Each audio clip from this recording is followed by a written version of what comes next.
NEET പരീക്ഷാ ക്രമക്കേടിൽ നിയമസഭയിൽ പ്രമേയം കൊണ്ടുവരാൻ സംസ്ഥാന സർക്കാർ. ചട്ടം 118 അനുസരിച്ച് ഉന്നത വിദ്യാഭ്യാസ മന്ത്രി റോജി എം ജോൺ നാളെ പ്രമേയം അവതരിപ്പിക്കും. വിശദാംശങ്ങളുമായി തിരുവനന്തപുരത്ത് നാർ ശ്രീജിത്ത് ചേരുന്നു. ശ്രീജിത്ത്, നാളെ നിയമസഭയിൽ പ്രമേയം അവതരിപ്പിക്കാൻ ഒരുങ്ങുകയാണ് സംസ്ഥാന സർക്കാർ. എന്തൊക്കെയാണ് കൂടുതൽ വിവരങ്ങൾ? ദിലീപ്, സർക്കാരിന്റെ ഔദ്യോഗിക പ്രമേയമായാണ് നീറ്റ് പരീക്ഷാ ക്രമക്കേടുമായി ബന്ധപ്പെട്ട പ്രമേയം നിയമസഭയിൽ അവതരിപ്പിക്കുന്നത്. പരീക്ഷാ ക്രമക്കേട് വിദ്യാർത്ഥികൾക്കിടയിലും രക്ഷിതാക്കൾക്കിടയിലും വലിയ തോതിൽ ആശങ്ക ഉണ്ടാക്കിയിട്ടുണ്ട്.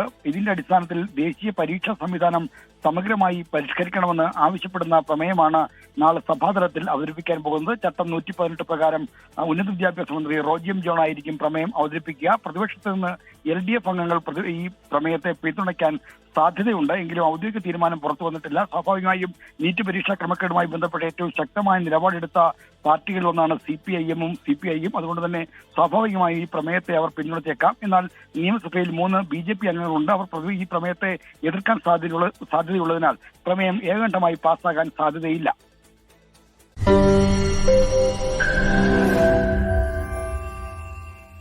ലോകത്തെവിടെയായാലും ഏത് സമയത്തും 24 വാർത്തകളും ഓഗ്മെന്റഡ് റിയാലിറ്റി പാക്കേജുകളും എക്സ്പ്ലെയിനറുകളും വിശദമായി കാണാൻ ഞങ്ങളുടെ YouTube ചാനൽ നിങ്ങൾക്ക് സബ്സ്ക്രൈബ് ചെയ്യാം.